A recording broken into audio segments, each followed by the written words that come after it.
Shalom saudara yang dikasihi Tuhan Yesus Kristus.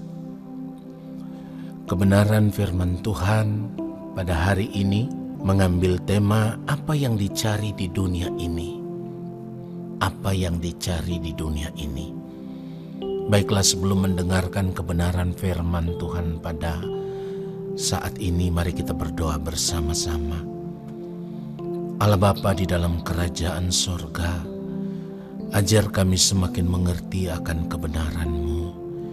Buka mata hati rohani kami, supaya kami semakin tahu Tuhan, pencarian yang sesuai dengan apa yang Tuhan kehendaki.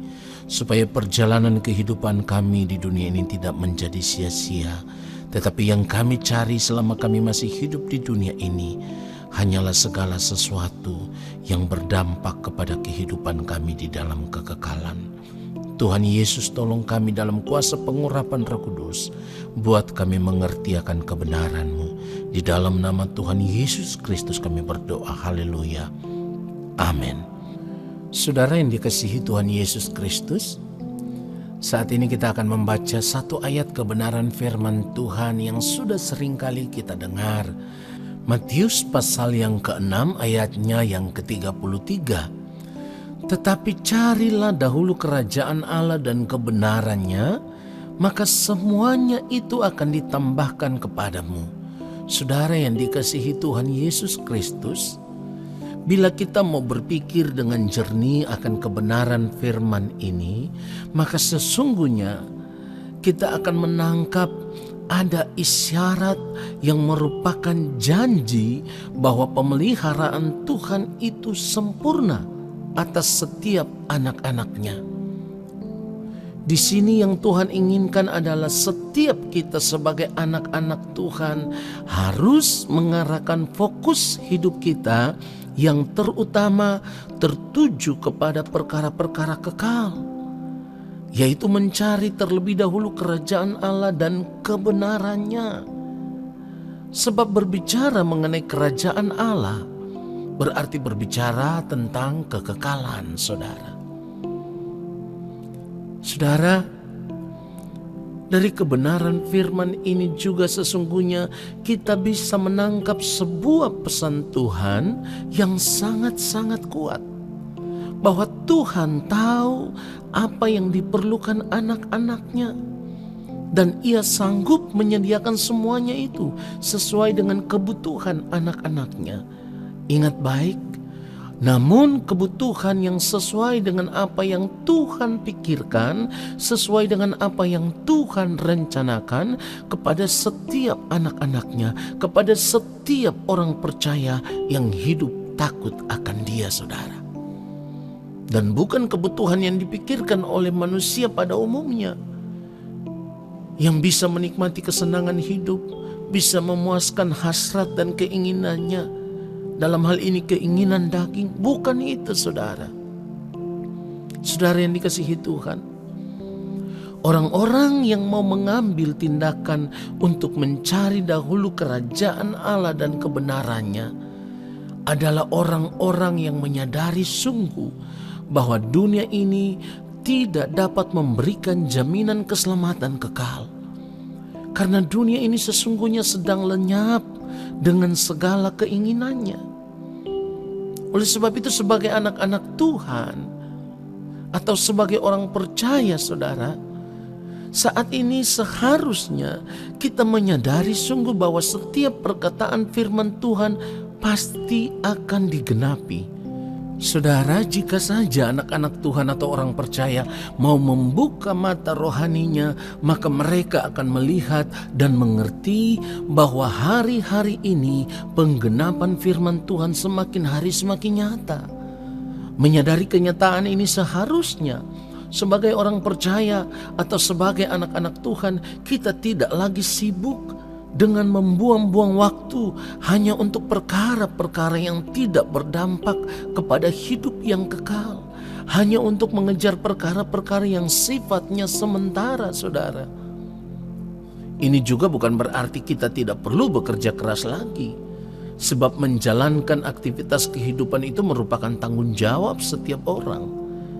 Baik itu yang sedang ada di dalam masa pendidikan, bekerja di kantor, bisnis, mengurus rumah tangga, semuanya itu tanggung jawab yang harus kita kerjakan, yang harus kita lakukan sebagaimana mestinya. Tetapi kita juga harus semakin menyadari untuk tidak lagi membuang-buang waktu hanya untuk mengejar sebuah ambisi yang merupakan kesenangan dunia semata-mata, saudara. Saudara, bukan tanpa alasan saya kemukakan ini. Karena kalau kita mau mengoreksi akan keberadaan hidup kita sepanjang hari, ya, mulai dari bangun pagi sampai kembali nanti kita tidur di malam hari, ada begitu banyak waktu yang kita buang percuma untuk hal-hal yang sia-sia, saudara, yang sama sekali tidak berdampak kepada kekekalan. Saudara, saya rindu mengajak kita semua, mari coba kita buat sebuah resolusi untuk perjalanan kehidupan kita selama 1 hari atau selama 24 jam, ya. Dan temukan jawabannya. Berapa banyak aktivitas hidup kita yang benar-benar ditemukan berkenan di hadapan Tuhan, ya, atau menyukakan dan menyenangkan hati Tuhan, dan berapa banyak aktivitas yang sebenarnya kita lakukan hanya untuk mengejar perkara-perkara duniawi, hanya untuk mengejar segala ambisi dan keinginan-keinginan hati yang merupakan keinginan daging.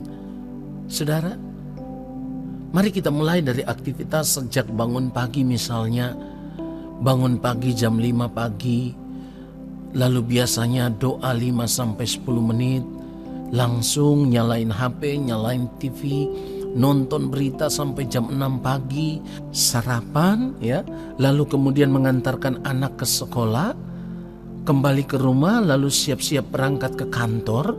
Selama perjalanan ke kantor di mobil, biasanya kalau pakai mobil yang disetel hanyalah lagu-lagu dunia, ya, sepanjang perjalanan ke kantor, ataupun kalau akhirnya biasanya naik kereta, di kereta memanfaatkan waktu perjalanan itu dengan membaca koran. Nah, saudara perhatikan, dari mulai bangun pagi sampai berangkat ke kantor sudah beberapa jam yang kita lewati. Sekarang coba kita koreksi dari aktivitas waktu yang Tuhan berikan, mulai dari bangun pagi sampai berangkat ke kantor, hal-hal apa saja yang kita lakukan dan itu membuat kita semakin melekat dengan Tuhan. Itu membuat kita semakin belajar mengerti akan kehendak Tuhan dan memanfaatkan anugerah waktu yang Tuhan berikan hanya untuk menyukakan dan menyenangkan hati Tuhan.